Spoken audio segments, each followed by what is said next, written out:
కుష్ఠరోగుల్ని దేవుడు 10 మందిని స్వస్థపరిస్తే ఇక వాళ్ళు హుర్రే అని కేకలు వేసి ఎవరి మటుకు వాళ్ళే పారిపోయి వెళ్ళిపోయారంట.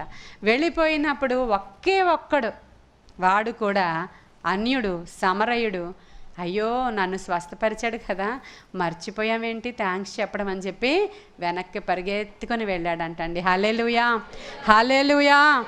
పరిగెత్తి వెనక్కి వెళ్ళి అక్కడ చెప్తున్నాడు, గొప్ప శబ్దముతో ఆయనకి సాష్టాంగపడి కృతజ్ఞతాస్తుతులు చెల్లించాడంట. హల్లెలూయా.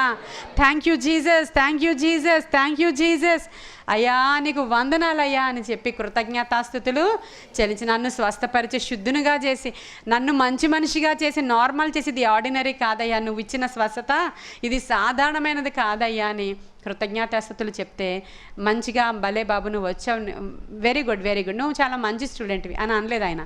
మిగిలిన 9 మంది ఎక్కడా అని అడిగారు ఆయన. ఈరోజు మీరు జ్ఞాపకం చేసుకోండి, యేసయ్య కృతజ్ఞతాస్తుతి ఎక్స్పెక్ట్ చేస్తున్నాడు. ఆయన నీ నుంచి కృతజ్ఞత ఎక్స్పెక్ట్ చేస్తున్నాడు. నువ్వెన్ని మార్లు స్వస్థత పొందుకున్నావు దేవుడి దగ్గర నుంచి, ఎన్ని మార్లు నీ ఆర్థిక అవసరతలు తీర్చాడు దేవుడు.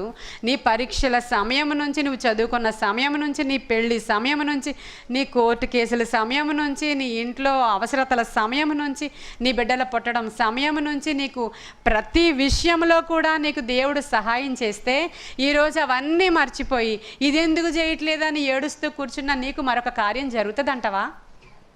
ఈరోజు మీరే చెప్పండి, జరుగుతుందా అని బైబిల్ చెప్తుంది.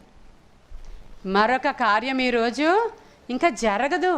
ఎందుకంటే ఆయన చెప్తున్నాడు, మీరు కానీ నా ఉపకారాలను మర్చిపోతే నేనేం చేయలేను తర్వాత మీకు.